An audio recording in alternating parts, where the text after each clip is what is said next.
Get in, nerds. We are playing Victoria 3. We are playing as the USA. We're starting a new run. This is going to be an interesting one because I'm going to be going for the Star Swarmed Flag achievement. Now, this is going to require me to get 100 stars on this here flag, which means we're going to need to conquer a lot of states. I don't exactly have what you would call a roadmap for that at the moment. We're figuring it out. We're figuring it out right now. But the first kind of item on the list is colonizing all this territory, and having wars with Mexico to get a hold of all the territory that we want over here. To that end, I think I'm going to be declaring an interest. Yes, alright, I have interests declared in both the Great Plains and the Pacific Coast. So I have all the interests I need declared. I've got a couple of journal entries going on over here. Let's take a quick look at where we are with everything else before we go there. So to start with, government, we are headed up by Andrew Jackson. He is a bigoted demagogue and expert political operator. The Democratic Party is in power, consisting of the Southern Planters, the Armed Forces, and the Yeoman Farmers. The opposition is the Whig Party, consisting of the Petite Bourgeoisie, the Industrialists, the Intelligentsia, and the Evangelicals. However, the Evangelicals are headed up by an abolitionist. They're actually pretty weak. The Intelligentsia by a pacifist, and the Petite Bourgeoisie by a Republican. So that's why they're kind of all aligning here in the Liberal Party. And then the Conservative Party consists of the Southern Planters, headed up by a slaver, the Armed Forces, headed up by a jingoist, and the Yeoman Farmers, headed up by Andrew Jackson, the president, who's a Jacksonian Democrat, and I'm going to kind of talk you through what that means. For governance principles, there are 4 presidential republics, neutral on parliamentary republics, and against monarchies, theocracies, and council republics. For distro power, there are 4 universal suffrage. And they're against. They're okay with census suffrage, but they're 4 universal. They're neutral on wealth voting. They're against landed voting in single-party states, and they're strongly against anarchy, oligarchy, autocracy, and technocracy. Stance on bureaucracy is they support elected. They're against hereditary. Stance on slavery is they don't want the slave trade. They don't want slavery to be banned. They don't want debt slavery, but they're okay with the current compromise, which is legacy slavery. Slavery is a big issue in the United States in this time period. Stance on citizenship, again, they're in the middle. They support racial segregation. They're strongly against ethno-state and multiculturalism, and they're neutral towards national supremacy and cultural exclusion. Description is this character advocates for greater public participation in government for a certain definition of public. So this is interesting. This is going to mean that as long as the Democratic Party is in power, it's going to be very difficult to get rid of slavery. And we're going to have a whole journal entry about that. Let's take a look at the politics and the laws and whatnot so we can see where we are. Currently, we're a census suffrage presidential republic. So the distro power gives power to a sizable minority of the people. This gives us a small authority bump. There's a 15 wealth threshold for voting. As you can see, the average standard of living in the United States is 10.8, with the middle strata having an average of 16.5, the lower of 9.9. So that means census suffrage is going to allow virtually all of the upper strata and most of the middle strata to vote. Unfortunately, this doesn't provide us a standard deviation, so we can't tell how much of the middle stratum is going to be able to vote, but that is what it is. This gives us this gives 85% of the legitimacy is going to be based on votes, 55 on clout, +1 government size allowance, and then 10% increased legitimacy penalty from ideological incompatibility. I think you can't get rid of that until you're already universal. Yeah, it's 20% for landed and wealth voting, 10% for census, and it's no penalty for no increase to penalty for ideological incompatibility for universal. I think it's way high in autocracy. Yeah, 50% higher penalty from ideological incompatibility, and then oligarchy there's actually a reduction in the penalty. That's really interesting. And then technocracy, there's a reduction as well. So we got a lot of options here. Citizenship is at racial segregation, which is, again, in the middle of the track. We're not at national supremacy, so basically any pops with European heritage are going to be accepted, but not. If we go to cultural exclusion, that'll let us accept all Anglophone pops. That is not an option that we have at the moment. And the reason we can't do this is because we need to have slavery banned before we can go to cultural exclusion. Also, because the people in power like racial segregation. We do, however, have total separation of church and state. This means no pops are going to be discriminated based on religion. For national militia, for army model, we have national militia. This gives us a huge conscription limit, but very few, but a very low professional standing army size limit. No home affairs for internal security. For economy, we got interventionism, protectionism, per capita taxation, and homesteading. That's a very strong build overall, although homesteading is a little bit weaker than it normally would be because we've got a lot of buffs to the strength of the southern planters. We've got frontier colonization, which allows us to colonize, but only in adjacent states. For policing, we have local, which gives us larger reductions to turmoil, but it is limited institutional investment, and of course, only it is giving the southern planters power. We do have a public education system. We have no health system. We have the right of assembly, and then everything here's everything in the human rights block is your usual starting situation. No workers' rights, child labor is allowed. Rights of women are legal guardianship, and social welfare is no social security. There are no migration controls, but we do have legacy slavery. And again, legacy slavery is kind of in the middle here. So, slave trade and debt slavery are the two sort of most extreme positions. These will both create new enslaved pops wherever needed to work in agricultural and mining industries. They provide large increases to the political strength of the southern planters, the landowners, which is pretty rough. Legacy slavery only adds 25% to the landowners, so it's similar to debt slavery in this way. We have slavery, but we're not allowed to bring in new enslaved people from other places to be slaves in our country. As a compromise between abolitionists and slaveholders, the institution of slavery may continue as long as it does not expand. There's going to be some disagreements about whether or not it expands, but and all the way at the end here is slavery banned, which liberates the slaves. One interest group supports this law. It's going to be more soon. There's a whole set of journal entries relating to the American Civil War, which happened historically in the 1860s, so we are going to be engaging with that. I think right now our focus is going to be increasing our economic growth and getting our colonization going. Are there any areas that we could be colonizing that we're not? We can colonize Oklahoma. Let's go ahead and start with that. We'll hand the rest of that over to the Indian Territory at the time, I think, once that happens.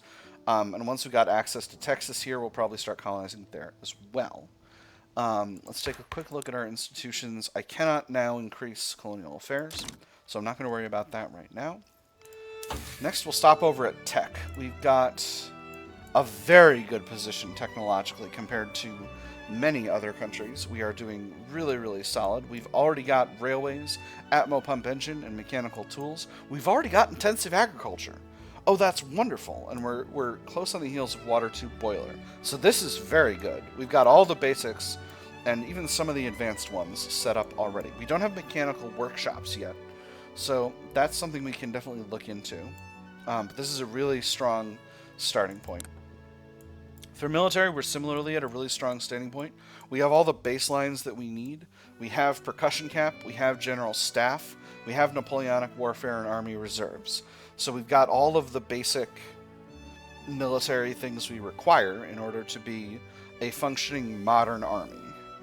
That is very good. And then finally in society, in the urbanization side, we've got colonization, we've got central archives and central banking and corporate charters already. We do not yet have nationalism, but we already have egalitarianism. We got everything from the first row here, and we have dialectics. Okay. So this is actually really good. We don't have any immediate sort of survival needs, technologically speaking. So I think we'll come back to technology for a bit. while we take a look at some other things. Do I want to read the journal entries now? Yeah, I think now's a good time to read the journal entries. So the big one, let's knock out the Seminole Wars. That's going to be a small one. By the terms of the Adams-Onis Treaty, Florida is ours to govern. This is Florida in the United States. Is ours to govern as we see fit. And by the terms of the Treaty of Payne's Landing, the Yacht-Seminole should be removed to reservations further west. Led by stubborn chiefs, however, they refuse to either submit to our rule or relocate themselves to Oklahoma. We must find a way to bring Florida fully under our control. Will complete if the United States of America owns all of Florida. If completed, every Muskogean pop in Florida will be moved to Oklahoma. Triggers the event the Seminole Peace. Will fail if all of Florida is owned by Yacht-Seminole. If failed, America loses their claim on Florida. Oh, that's pretty brutal. And then we'll take a look at the slavery debate. Progress 0%. This is a progress bar one with 120 points. That means it's going to be a 10-year tracker here. Slaveholders and abolitionists are engaged in increasingly rancorous debate across the nation. Sooner or later, the arguments will stop being made with words and start being made with bullets. Will complete if the following must be true for 10 total years. The United States has enacted slavery banned. Okay, so we need to have slavery banned for 10 years. We currently have a debuff called the Missouri Compromise, which gives us 50 extra political strength from the votes of aristocrats, 10 from the votes of farmers, and 25% Southern planters' political strength. If we complete this, we ban slavery and keep slavery banned for 10 years, then this will go away, and that'll weaken the aristocrats and the Southern planters, and trigger an event called a peculiar reconciliation. This will fail if there is a revolution over slavery banned, slave trade, legacy slavery, or debt slavery. Or at least one of these is a civil war against the Southern planters, has a civil war while the Southern planters are in government. If failed, the American Civil War breaks out. So, and it's a whole own event chain. So we're definitely going to be engaging with this. But I think for the moment, the first thing we're going to focus on is growing our economy. That's going to increase the strength of our industrialists and slowly build up labor power. And that's going to be worth it overall. Because that's going to eventually dilute the power of the Southern planters. And that is our goal. Let's take a look at budget next. We have no consumption taxes, and we're at low taxes. That's exciting. Let's enact some consumption taxes, shall we? Services are optimal from a consumption taxes perspective. After that, let's go after tobacco. Oh, we're smoking a lot. And next, I think we'll leave the authority for now. And we'll shift up to, well, our government is we're getting extra radicals from, we're getting ticking radicals. But unfortunately, I can't achieve a higher degree of legitimacy than this.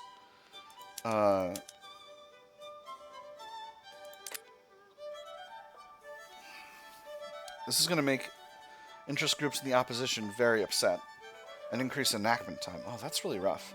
I need to wait until these huge parties break up. That's really what I need to do. I'm not going to be able to do much of anything until that happens. However, I can't get to laissez-faire.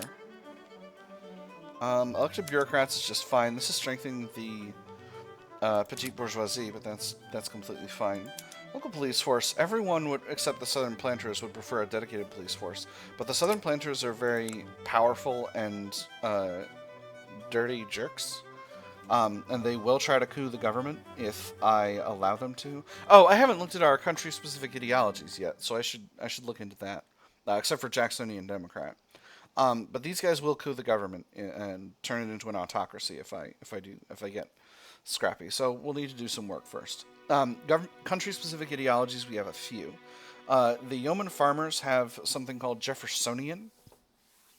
Interesting. They're both Jacksonian and Jeffersonian Democrats at the moment. Yes, they default to Jeffersonian, and they're Jacksonian because Andrew Jackson is in the presidency. This is a sort of interesting historical thing that we'll talk more about as the game goes on. Basically, they like agrarianism, they like homesteading, they like consumption-based taxation. That's a default for the yeoman farmers, and they like universal suffrage. So the yeoman farmers are always going to be for universal suffrage, and that's going to be useful to us. I don't think I want to change out any of my laws at the moment that I want to change out. I could go to migration controls. That wouldn't impact my situation with the southern planters, though. So we'll leave that for now. We need to focus on building up a market that can support large economic growth. And to do that, we need a few things. Number one, we're an iron frame. Yes, we're an iron frame. So we need to build up our iron supply. Where's iron? Iron is down here. Oh, that's beautiful. So the first thing we're going to do is we're going to build a bunch of construction sectors. We're going to focus our development in Pennsylvania, New York, and Ohio. I'm going to throw one level into each of these areas. That's going to be 6 additional levels of construction sectors. Each of these takes 50 iron and 40 wood. We've currently got 400. Oh, that's a lot higher now because now my construction sectors are operating. All right, so I can't get too buck wild with that. Yes, and that's why my cash flow is a little rough. So let's go ahead and queue in some more iron mines. So where have we got iron? We've got iron in Pennsylvania and New York, and a lot of capacity for it, which is very good. I can't build up too much in Pennsylvania because I don't have a lot of infrastructure available there. So what are some other places that I can build up? Kentucky is good. Tennessee is good. And I've got actually some iron capacity in a lot of the Northeast. Massachusetts has got some good options. Lots of iron mines in Connecticut. Let's build up some in Connecticut and some in New York. And we'll throw a couple levels into Massachusetts as well. And that'll help us with that.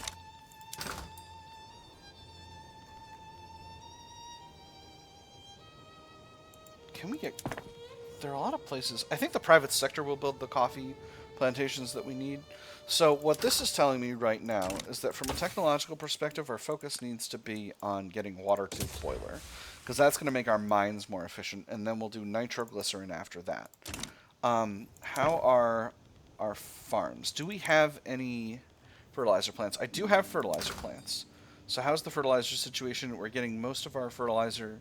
Oh, we're independent on fertilizer, and all of our farms are using fertilizer. Yes, they are. All right, beautiful. We may need to build another fertilizer plant at some point. Do we have... We have munitions plants. We have sulfur mines. We have lead mines. So that means we are self-sufficient from a... Put these on the Atmo pump engine. I know it's technically not profitable, but that's okay. We'll use them later. So we are self-sufficient from a military goods perspective. We got quite a few things that we can export right now. We'll sell some sugar to France, and we'll sell some wine to France. What are our existing trade routes? We've got a bunch of them. We're bringing in a ton of sulfur from the United Kingdom at a very low profit. We're exporting a ton of fabric to the United Kingdom. We're bringing in a ton of sugar from Spain. Hold on. Are you telling me all the sugar that's in our market is from trade? So if I just get rid of it, of the trade route, then we'll be even. Yeah, I'm going to get rid of this trade route because this is an unprofitable trade route. Bam. And then I'm going to get rid of this export route because I don't need it, and that's going to put us in balance. We're bringing in some luxury clothes from France. I don't think we have the ability to make our own silk here in the United States, but we can import it and use our textile mills to create our own silk clothes. I'll work on that at some point. But for now, let's get the game going, and we'll see how things go. Ooh. Let's do some modification of our production methods just to get things started out. I'm going to switch our universities over to philosophy departments. It's going to cost us a little bit more paper, but it's going to be worth it. Government admins, I can definitely use standardized filing system, but I don't have the paper right now. I don't think. Where's paper? Yeah, paper. Oop. That's what I meant to do. Paper is very expensive in our market right now. I'm going to hope the private sector produces more of that. I'm still on low taxes, and I think that's a mistake. I should put them at medium. There's a really gamey thing you can do as the United States in order to weaken the southern planters, which is you can hike taxes while they're in the government. But again, I don't necessarily want to do that right now immediately. The Atmo pump engine. Through the widespread introduction of the atmospheric engine in the mining industry, productivity is at an all-time high. When steam first began to pump and wheels go round at so many revolutions per minute, what are called business habits were intended to make the life of a man run in harmony with the steam engine, and his movement rival the engine in punctuality. I'm sure we can squeeze a little more from these engines, extra mines throughput, or perhaps there's an even better way. 3.5k progress on water tube boiler? Heck yes. Oh, that gets us a third of the way there already. Brilliant. I was looking at production methods. Yes, so this one I can't flip over yet. Let's see. Barracks and navies are doing fine. We've got some wheat farms not doing citrus orchards. Looks like those will be less profitable, though, so we'll leave that be for now. Mostly we're rocking maize farms. Looks like those will be less profitable as well. Worcester v. Georgia. President Andrew Jackson has defied the ruling Supreme Court and ordered the removal of the Cherokee people to the Indian Territory. What does the Supreme Court's opinion matter? All we need to do is build a fire under them, and when it gets hot enough, they'll move. And what's ours will be ours. Is that even legal?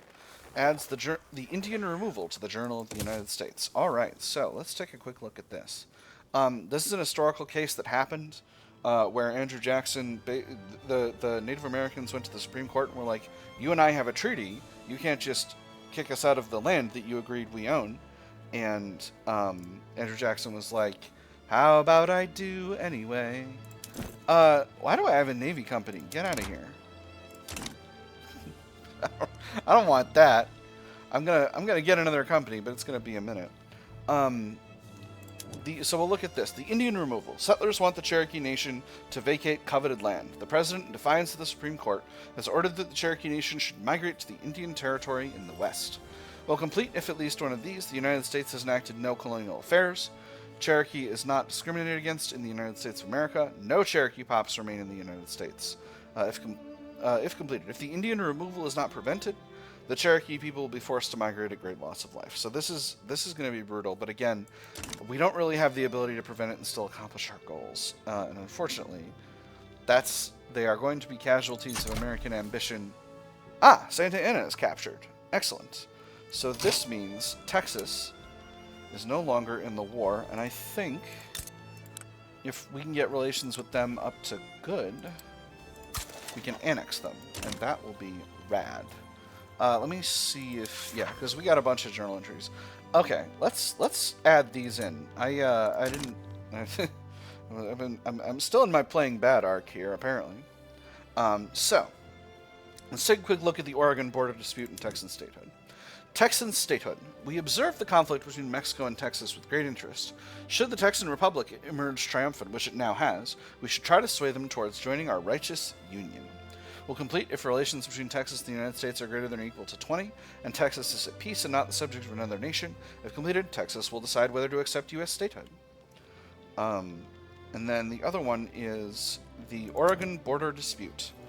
The proper location of the Oregon border, over here, has long been an undecided matter between Great Britain and the United States. It is high time this dispute is settled, so this will complete if at least one of the following happens. 1, we own all of Washington, Idaho, and Oregon. Washington, Idaho, Oregon.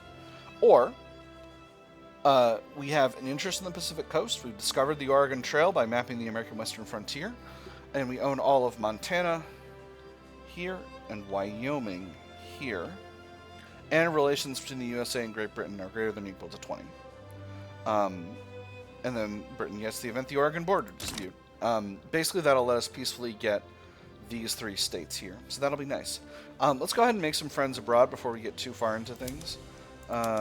We will improve relations with the UK, improve relations with France, and I'll also improve relations with Brazil.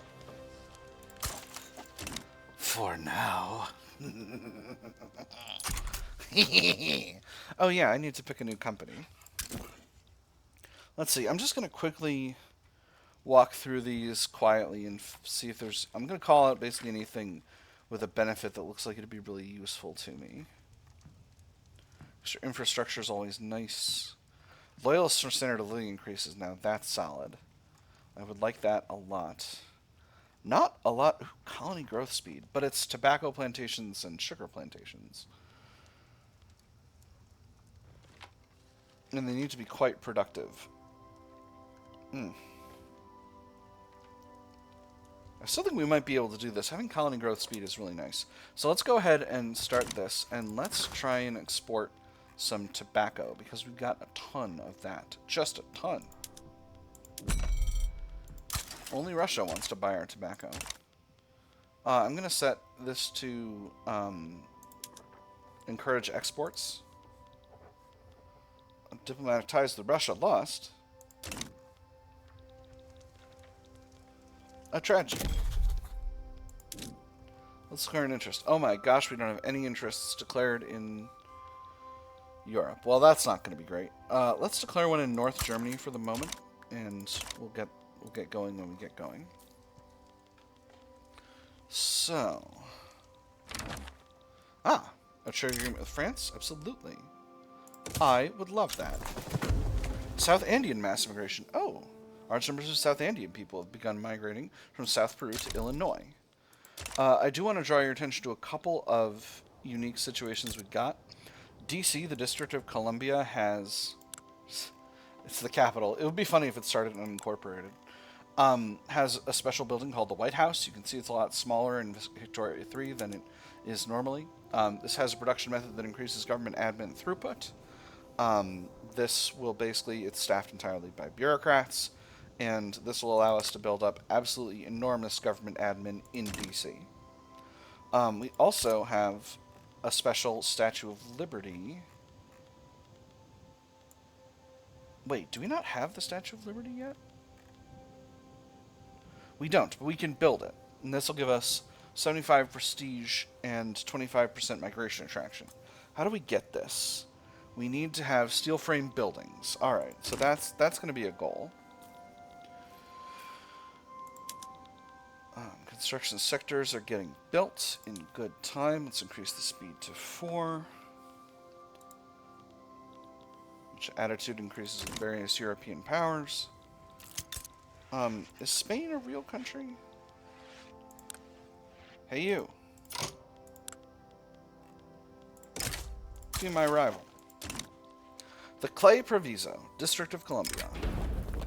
Henry Clay, the leader of the intelligentsia, has proposed outright prohibiting slavery in all our new western territories. Some opponents demand simple moderation, but others are demanding the legalization of slavery in all new territories. This intolerable institution cannot spread its influence any further. A free nation needs free soil if it is to thrive. Reject the proviso. This remains a state-by-state issue. Everybody mad.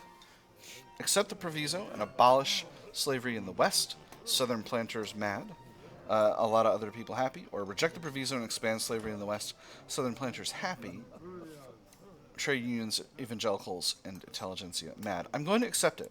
This is going to make the Southern planters salty, but there's nothing I can do about that. They're still at neutral. They won't coup the government unless they're unhappy. So we'll need to continue to achieve nice things with respect to them. If I can get more loyalists, that would be super duper, but it's going to be going slow for now. Do I have a power block? I do not. I could form one.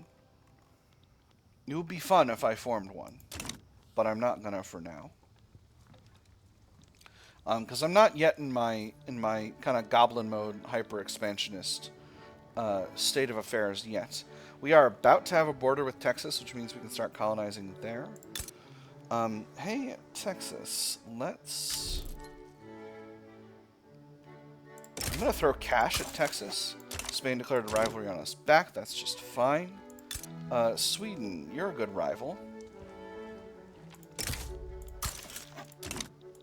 Sweden doesn't have much of an army, right? Yeah. The Indian removal. So this is one of those events that is part of the Indian removal event chain. In accordance with the removal treaty, it is time for the Cherokee of South Carolina to relocate to the Indian Territory. Some holdouts refuse to leave their homes, and many are poorly equipped for the journey. My friends, circumstances render it impossible that you can flourish in the midst of our community. You have but one remedy within your reach, and that is to remove West. And the sooner you do this, the sooner you will commence your career of improvement and prosperity. I can coerce them at bayonet point. 10% of Cherokee pops in South Carolina die. Peasants and aristocrats in South Carolina of Cherokee pop types will be moved to Oklahoma. Many Cherokee people will die along the way. Or I can offer some assistance in their journey. This cuts the loss in life in half, and instead of many will die along the way, some will die along the way. But this will cost us 1.4 thousand pounds per week. I think that's an easy trade-off. I definitely want to offer assistance. In fact, Indian Territory, we're going to do some overlord actions right away. We're going to reduce subject payments. Indian Territory is providing us with functionally no cash anyway, so I am losing basically nothing as a result of this. More South Indian migration. Excellent. Got a lot of South Indian people moving up here, which is great. I didn't see where they were moving to, but that's okay. I think after this... Yep, Sweden is rivaling us back. Alright, so this is giving us plenty of influence to play with. We are now in the red on cash, but we've got a gold reserve of 2 million, so I'm not upset about that. We have a bunch of unincorporated territories here and plenty of bureaucracy to play with. So I'm actually going to start incorporating some of these territories, and that's going to happen real fast. Basically anywhere that we've got... Ooh. The grand plan pays off. Cornelius Vanderbilt, the methodical leader of the industrialists, has been studiously working behind the scenes for some time now, and at last all his work has paid off for the industrialists and for the United States. The man is so pleased with his acts that he looks like he is about to burst into flames of contained emotion. How charming. Professionally speaking, though, not the most clever move. Yes, just as I planned. The industrialists will reap the rewards, 30 momentum to the Whig Party. Oh, that's very good. Or the United States shall reap the rewards, extra gold reserve limit and reduced loan interest rate. I don't need extra gold limit and reduced loan interest rate. So yeah, we'll give a ton of momentum to the Whig Party. Giving momentum to the Whig Party is good because the Whig Party are anti-slavery dorks, and if they can win the election, that's going to be a whole situation. And Britain is kicking things off hot by starting a fight in Africa. The Trail of Tears. Our efforts to remove the Cherokee from the eastern lands has led to the deaths of many during their overland march westward. Measles, cholera, starvation. This removal has created a trail of tears and death for our people. We did what we could. -3 standard of living modifier for Cherokee people in Oklahoma. Unfortunately, that is just the nature of the way we've chosen to play it. I think we've got a border with Texas now, so we should be able to start... No, not quite yet. Maybe Mexico has a claim. Maybe the issue is that Mexico has a claim. What about... Yes, alright, we are already colonizing Colorado here. These are eventually going to lead to the kickoffs of some wars. While we're not doing a whole lot, let's go ahead and throw some more leaders into armies. Let's see, this guy aligns with the evangelicals, Philip Sweeney. He is for sure someone I want to throw in here. He's a Jacksonian Democrat, but stronger evangelicals make the Whig Party stronger, and that's important. I'm going to set up some conscription stations. We'll do, let's see, 10 levels of infantry each in Ohio and Pennsylvania. This is the regular army, so we'll throw 2 each in our small northeastern states, our lower population northeastern states, and 1 in Rhode Island, because this one's Connecticut, this one's Rhode Island, Delaware's down here. 1 in Rhode Island because that's the limit, and that's how many? That's 32. Let's throw 1 more in Massachusetts, and 2 in New York, and 2 in New York. And then we'll throw 10 levels of artillery into New York. And that should be enough for us to fight a real war with. I'm going to leave the Army of Observation and the Army of Florida still super duper small, for now, and we'll take a look at mobilization options. Let's go ahead and activate. We have plenty of tobacco in the union right now, in the customs union. And should I activate the liquor one? How's our liquor? Liquor is dirt cheap. Yeah, we can absolutely afford to supply the troops with liquor. I'm going to leave... Do I want extra supplies? How much is this going to cost us? It's going to virtually double army costs.